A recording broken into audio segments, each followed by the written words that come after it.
welcome back to my YouTube channel where we talk about bags, shoes, and everything else that makes us feel luxurious. In this episode, I'm sorry but I'm not gonna do any bag review, nor will I help you self-authenticate a designer bag. Instead, I will tell you about my first ever LV experience.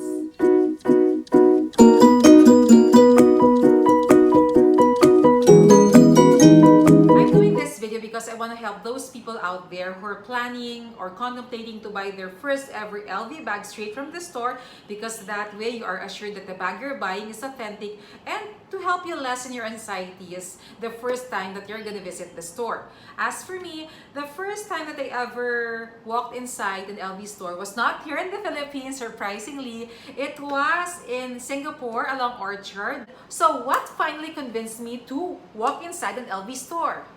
Well, because there were lots of people who were inside the store, and in fact there were also people lining up outside.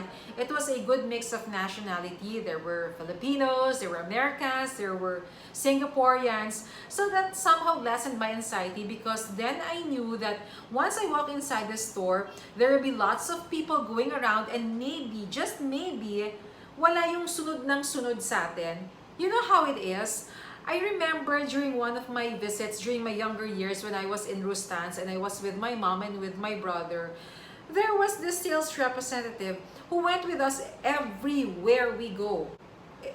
And it kind of makes us feel uncomfortable because it was as if the SA was looking at us from head to toe and scrutinizing us whether or not we have the capacity to pay, or whether or not we're gonna buying or we're just window shopping. It kind of makes you feel uncomfortable. So that's why I was so happy when I went to the LV store, because there were so many people compared to the number of SAs that were there. So there was nobody na buntot ng buntot sa akin. So I was able to take a good look at the bag. It allowed me to go around with not too much interference, and I could just take my time. The first time I visited the store, by the way, I didn't have much money with me inside my pocket, because basically I was just out there to canvas for the price of the bags that I want to purchase. And when you're going around, you don't bring a lot of money with you, diba? Kasi there might be pickpockets. Well, in Singapore, there are no pickpockets. I mean, you can walk at night and not worry about whether or not you'll get mugged. You know what I mean? But maybe the case is different in other countries. Like for example, in Malaysia, where my smartphone was, it was snatched from me. Diba, parang ang dami kong bad experiences. No, my LV bag was, I was mugged, and then, well, but anyway. So moving forward, it was during my second visit when I finally made my purchase. So if that would qualify also as one of my first LV experience, because it's gonna be the first time that I'm gonna buy a bag straight from the store. Well, I was so overwhelmed because, if it's your first time to buy a designer bag, you kind of get this mixed emotion, because then you're thinking na ang laki-laki ng pera nito, but then again, there's this excitement about that finally you'd be able to get your hands on the bag that you've been eyeing for a long time. So I totally forgot about asking the SA for a box. It's not automatic that they offer you a box. I was surprised because maybe in Singapore there were too many customers that they had to attend to, so they don't remember giving me or offering me a box anywhere. But I should have, because nakakasise, diba, na lalo na these days when you buy bags from pre-loved stores, you want to get the complete inclusions, even up to the very little tag or to the ribbon. But what I didn't forget is to ask for extra paper bags. So this picture that I'm about to show you, see the little bag that I'm holding? That one is empty, walang laman yan. So I just did it for posterity purposes. Uy, but not all the time naman na I'm holding paper bags, walang laman ha. Like this one, this was taken at Kobe Sanda Premium Outlet. Lahat ng paper bags na yan may laman. So if you want to find out what's inside, please do tune in for my future episodes. I'm gonna tell you what we bought there at the stores. The first time that I visited the LV store here in the Philippines, I bought, I think it was my Speedy bag. It was a gift, and we were offered iced tea. we sat on the couch at the basement of the Greenbelt store, and then they offered us iced tea. Maybe because we were looking haggard that day. I was very tired. There were lots of people because it was Christmas time. But it was really a kind gesture. I really find it very personal that they offered iced tea. You can even ask for a refill. It makes you kind of feel that you're important or a valued client. So thank you so much, Louis Vuitton, for extending that service. I do hope that you also offer that personalized service to other countries. So then but you know, maybe for other countries it might be too difficult because there are lots of other clients, and also sometimes there are kids running around, and then there's that danger that the juice might spill on one of the bags, and then the customer has no other option but to pay for it, especially if it's their kid who caused that. I just want to tell you about one of my LV visit that stood out, not because it was a superb visit, but it was just one of those times when I got disappointed when I walked inside a designer store. There was one time when I went to LV and I brought along with me one of my older bags because I want to have my initials stamped on the leather, and I was just wearing something like a pambahay. But then again, you know, who goes to Greenbelt wearing just a pambahay, diba? I mean, when you're in a posh mall like that, you want to get dressed up, all dolled up, so that, you know, you just kind of get a good feeling that you complement the space around you. But then again, there are just those days when you don't feel like dressing up or spending too much time in front of the mirror and try to put on lots of makeup and then maybe curl your hair. So when I went there, I was made to wait for like maybe half an hour, and then the SAs were entertaining those people who come inside the store and those people who are inquiring about bag purchases. Ako kasi I went there just to inquire about having my initials stamped on the leather. So I was just disappointed because I'm a returning customer. I buy a lot of my bags straight from the store, and I'm a regular client, but the client advisor who always attends to me was not around during that time, and there were lots of new faces amongst the sales representative.